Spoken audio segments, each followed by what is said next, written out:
Republic Day rehearsals were conducted in the national capital today. I'll go through the various aspects of the Republic Day parade. There are 3 or 4 sequential, clear, demarcated aspects of the Republic Day parade this year. This is the 77th Republic Day being celebrated by the country. First of all, I'll take the issues are technology. Second is how India is going to display the success in Operation Sindoor with Pakistan in May last year. Also, importantly this year, it is a fast-changing geopolitical environment. The top leadership of the European Union is here in Delhi. They will be chief guests at the Republic Day. And the very next day on January 27th, India and EU expect to conclude an FTA. So we will first start with what is happening on the Republic Day parade. First of all, the technology part.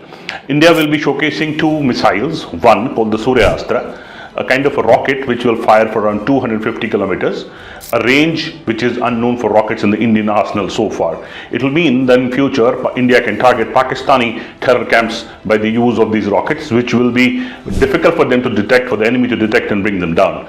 The second part of the technology is an anti-ship naval hypersonic missile. Now this missile is basically to be based along the coast. It will have a range of around 1500 kilometers and can target enemy warships or enemy arsenal or enemy incoming aerial assets at sea. Now, I repeat, these missiles are not to be on the ships, they are to be at the coast and hit out at enemy ships at sea. The second part of the technology will of course be the new additions of the Indian Air Force planes, which will be flying over the Katawa Path during the Republic Day parade. The second part is the cultural diversity of the country, which will be shown. This year the country is celebrating 150 years of the Vande Mataram, the iconic song which led to independence movement against the British before the 1947. This cultural diversity will mean that there will be around tableaus of 17 odd states, which includes Punjab's tableau depicting the 350th martyrdom year of Guru Tegh Bahadur. Also, other states will be showing a lot of things. Himachal Pradesh is showing Veer Bhumi and also Dev Bhumi. Jammu Kashmir is displaying its handicrafts. To take you low down into this, there are 17 other states. Coming back to Operation Sindoor. Now, Operation Sindoor, India will be depicting a tableau which shows how Operation Sindoor was done. It will actually have a mock-up of the terrorist camp at Muridke, which was hit by the Indian Air Force on the May 7th. Also, it will showcase how the S-400 worked.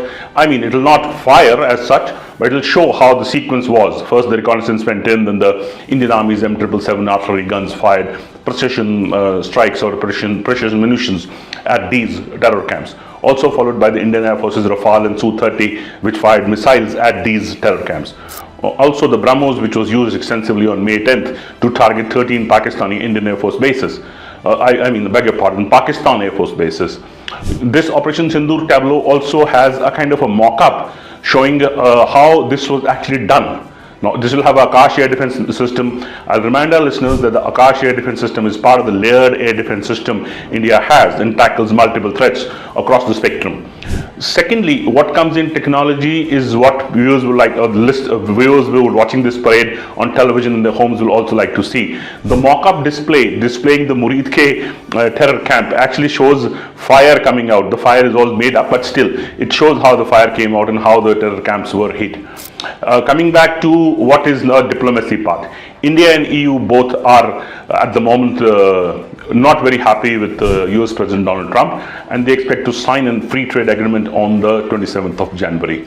The top EU leadership will include the European Commission President Ursula von der Leyen, who has been to India last year also as part of a European delegation. The lady has already indicated that speaking at the Davos summit in Switzerland, saying that she is expected to sign a free trade agreement with India or conclude a free trade agreement with India.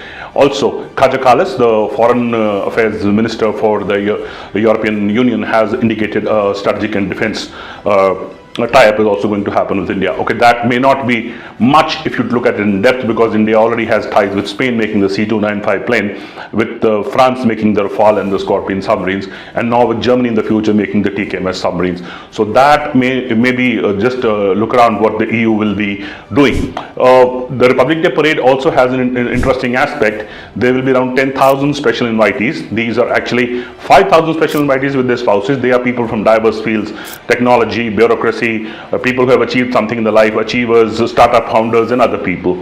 We will keep on bringing you updates of the Republic Day parade as it moves on. With me is my colleague Shekhar Singh. Thank you for watching us.